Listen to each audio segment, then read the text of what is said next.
Awal mula penyebaran agama Islam di Pulau Jawa selalu diidentikan dengan peran Wali Songo. Oleh mereka, agama Islam diajarkan kepada seluruh lapisan masyarakat Jawa yang saat itu menganut ajaran Hindu dan Buddha. Namun sebelum era Wali Songo, dakwah Islam sebenarnya telah dimulai oleh Syekh Subakir. Syekh Subakir merupakan seorang ulama dari Persia yang diutus ke tanah Jawa dalam rangka menyebarkan ajaran Islam. Konon ada semacam perjanjian antara Sabdo Palon sebagai pamomong, Danyang Gaib tanah Jawa dengan Syekh Subakir sebagai penyebar agama Islam generasi awal di Jawa ini. Tersebutlah kisah tersebut dalam tulisan Lontar Kuno. Lontar tersebut diperkirakan ditulis oleh Kanjeng Sunan Derajat atau setidaknya oleh murid atau pengikut beliau. Kisah diawali dengan adanya persidangan di Istana Kesultanan Turki Utsmaniyah di Istanbul yang dipimpin langsung oleh Sultan Muhammad I. Persidangan kali ini membahas mimpi sang Sultan. Menurut Sultan Muhammad, beliau bermimpi mendapat perintah untuk menyebarkan dakwah Islam ke tanah Jawa. Adapun mubalignya haruslah berjumlah 9 orang. Jika ada yang pulang atau wafat maka akan digantikan oleh ulama lain asal tetap berjumlah 9. Maka dikumpulkanlah beberapa ulama terkemuka dari seluruh dunia Islam waktu itu. Para ulama yang dikumpulkan tersebut mempunyai spesifikasi atau keahlian masing-masing. Ada yang ahli tata negara, ahli pengobatan, ahli tumbal, dan lain-lain. Titah dari Baginda Sultan Muhammad kepada mereka adalah perintah untuk mendatangi tanah Jawa dengan tugas khusus yaitu penyebaran agama Islam. Sebelum Syekh Subakir, ternyata sudah banyak ulama-ulama yang dikirim ke Pulau Jawa. Namun mereka pulang dengan tangan hampa. Hal ini dikarenakan masyarakat Jawa saat itu masih kuat dalam memeluk kepercayaan lama, masih banyak yang menyembah benda-benda, arwah leluhur nenek moyang, dan lain sebagainya. Oleh karena itulah mereka mendapat tantangan berat dan hanya sanggup mengislamkan segelintir orang saja. Ketika pertama Islam masuk ke tanah Jawa tidaklah semulus yang orang sangka. Sebab tanah Jawa sudah ada manusia juga ada bangsa jin yang menganut kepercayaan kuno. Ada yang menduga mereka adalah penganut Hindu dan Buddha yakni agama yang pada saat itu berkembang. Namun banyak yang menduga mereka adalah penganut kepercayaan Jawa kuno, mereka ini dipimpin Sabdo Palon. Karena paham mereka yang berbeda maka ketika Islam masuk disambut dengan peperangan. Bukan perang sembarang perang namun perang magic, perang ilmu-ilmu gaib. Sehingga tidak sedikit ulama Islam yang dikirim dari Mesir tewas dalam peperangan magic itu. Dalam wadah kasar mereka tewas karena tersapu gelombang pasang, semacam tsunami dan sebagainya. Perang itu berlanjut dengan banyaknya jatuh korban di kedua pihak. Syekh Subakir konon memiliki batu hitam yang memiliki kekuatan magis. Di tanah Jawa, batu itu konon ditancapkan di Gunung Tidar, Magelang. Batu itu dipercaya memiliki kekuatan gaib yang bisa membuat bangsa jin bergejolak dan akhirnya melawan Syekh Subakir. Dengan kedatangan Syekh Subakir benteng pertahanan Sabdo Palon yang super ketat dapat ditembus. Dan banyak bangsa jin atau manusia pengikut Sabdo Palon yang binasa. Melihat keadaan yang tidak menguntungkan itu, Sabdo Palon mengajak Syekh Subakir berunding dan menghentikan perang. Syekh Subakir menerima ajakan tersebut. Karena dia juga melihat jalan perundingan jauh lebih baik daripada melanjutkan pertempuran yang tidak ada gunanya. Kemudian terjadilah kesepakatan antara Syekh Subakir dengan Sabdo Palon. Berikut ini adalah dialog antara Sabdo Palon dengan Syekh Subakir yang terjadi di atas Gunung Tidar. Syekh Subakir bertanya, Kisanak, siapakah Kisanak ini? Tolong jelaskan. Sabdo Palon menjawab. Aku ini Sabdo Palon, pamomong tanah Jawa sejak zaman dahulu kala, bahkan sejak zaman kadewatan para dewa. Akulah pamomong para kesatria leluhur. Dulu aku dikenali sebagai Sang Hyang Ismoyo Jati, lalu dikenal sebagai Kilura Semar Bodronoyo, dan sekarang zaman Majapahit ini namaku dikenal sebagai Sabdo Palon. Syekh Subakir berkata lagi. Berarti Kisanak ini adalah Danyang, penguasa tanah Jawa ini. Perkenalkan Kisanak, namaku adalah Syekh Subakir, berasal dari tanah Syam Persia. Sabdo Palon bertanya, ada hajat apa gerangan Anda rawuh datang di tanah Jawa ini? Syekh Subakir menjawab, saya diutus oleh Sultan Muhammad yang bertahta di negeri Istanbul untuk datang ke tanah Jawa ini. Saya tiadalah datang sendiri, kami datang dengan beberapa kawan yang sama-sama diutus oleh Baginda Sultan. Sabdo Palon kembali bertanya, ceritakanlah selengkapnya Kisanak supaya aku tahu duduk permasalahannya. Syekh Subakir menjawab, baiklah. Pada suatu malam Baginda Sultan Muhammad bermimpi menerima wisik. Wisik dari Hyang Akaryo Jagat, Gusti Allah Zat yang Maha Suci lagi Maha Luhur, diperintahkan untuk mengutus beberapa orang alim ke tanah Jawa ini. Yang dimaksud orang alim ini adalah sebangsa pendita, brahmana dan resi di tanah Hindu. Pada bahasa kami disebut ulama.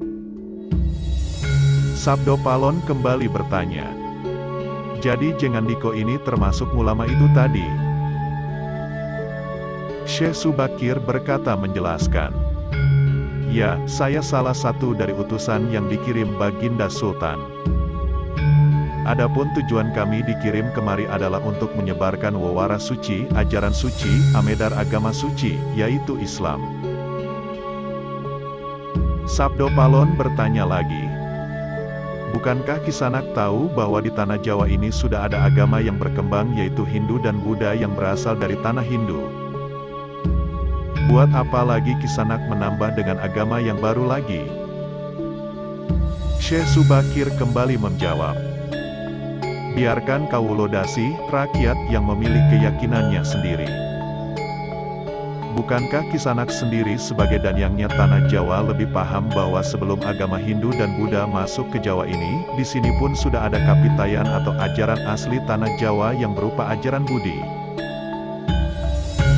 Sabdo Palon kembali berkata, ya, rupanya Kisanak sudah menyelidiki Kawulo Jowo di sini. Memang di sini sejak zaman sebelum ada agama Hindu dan Buddha, sudah ada kapitayan. Kapitayan adalah kepercayaan yang hidup dan berkembang pada anak cucu di Nusantara ini. Syekh Subakir balik bertanya, jika berkenan, tolong ceritakan bagaimana kapitayan yang ada di tanah Jawa ini. Sabdo Palon pun menjelaskan. Secara ringkas kepercayaan Jawa begini.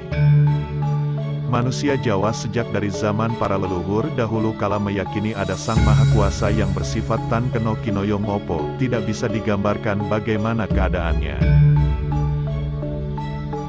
Dialah pencipta segala-galanya, Bawono Agung dan Bawono Alit, jagat besar dan jagat kecil, alam semesta dan alam manusia. Wong Jowo meyakini bahwa Dia yang Maha Kuasa ini dekat.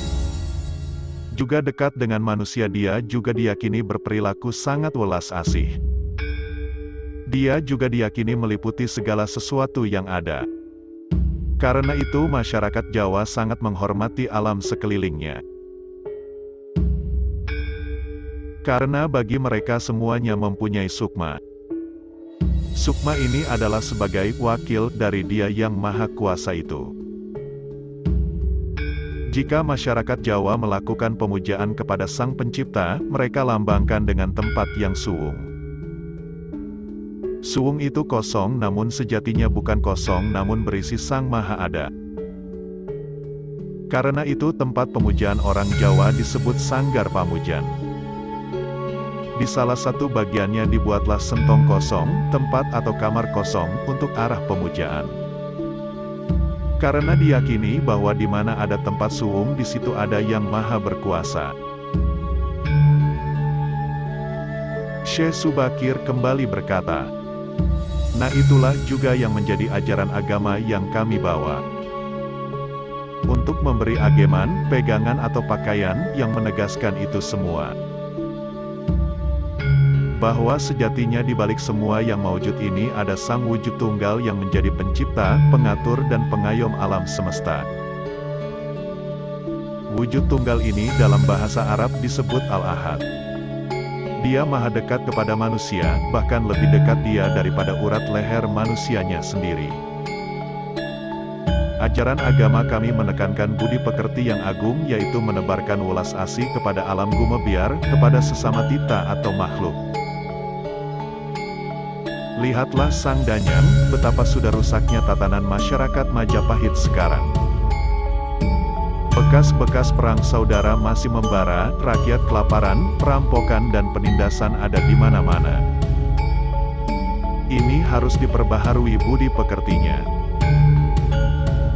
Sabdo Palon kembali menjawab, "Aku juga sedih sebenarnya memikirkan rakyatku. Tatanan sudah bubrah, para pejabat negara sudah lupa akan dharmanya. Mereka saling sikut untuk merebutkan jabatan dan kemewahan duniawi. Para pandito juga sudah tak mampu berbuat banyak, orang kecil salang tunjang, bersusah payah, mencari pegangan. Zaman benar-benar zaman edan."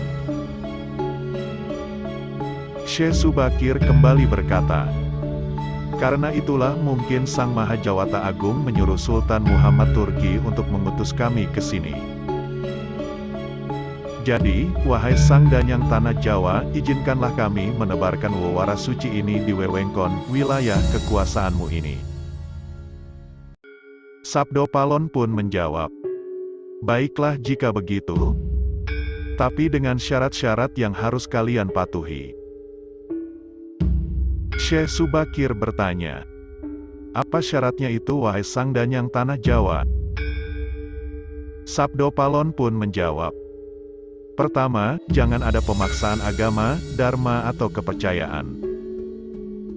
Kedua, jika hendak membuat bangunan tempat pemujaan atau ibadah, buatlah yang wangun, bangunan luarnya nampak cakrak gaya Hindu Jawa walau isi dalamannya Islam. Ketiga, jika mendirikan kerajaan Islam maka ratu yang pertama harus dari anak campuran. Maksud campuran adalah jika bapaknya Hindu maka ibunya Islam, jika bapaknya Islam maka ibunya harus Hindu. Keempat, jangan jadikan wong Jowo berubah menjadi orang Arab atau Persia. Biarkan mereka tetap menjadi orang Jawa dengan kebudayaan Jawa walau agamanya Islam. Karena agama setahu saya adalah dharma, yaitu lelaku hidup atau budi pekerti. Hati-hati jika sampai orang Jawa hilang Jawanya, hilang kepribadiannya, hilang budi pekertinya yang adiluhung, maka aku akan datang lagi. Ingat itu. 500 tahun lagi, jika syarat-syarat ini kau abaikan aku akan muncul membuat goro-goro." Syekh Subakir pun menjawab, "Baiklah, syarat pertama sampai keempat aku setujui. Namun khusus syarat keempat, betapapun aku dengan kawan-kawan akan tetap menghormati dan melestarikan budaya Jawa yang adiluhung ini.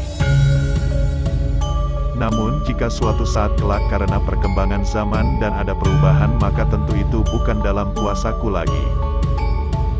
Biarlah Gusti Kang Akaryo Jagat yang menentukannya." Itulah dialog yang terjadi antara Syekh Subakir dan Sang Danyang Tanah Jawa. Ambil hikmah dari video ini bahwa penyebaran Islam di Tanah Jawa ini tidak melalui paksaan, serta tidak membuang adat dan kebudayaan yang telah ada selama tidak bertentangan dengan agama. Terima kasih telah menonton video ini. Jika kalian suka jangan lupa like, subscribe dan bagikan video ini agar teman kalian tahu apa yang kalian tahu.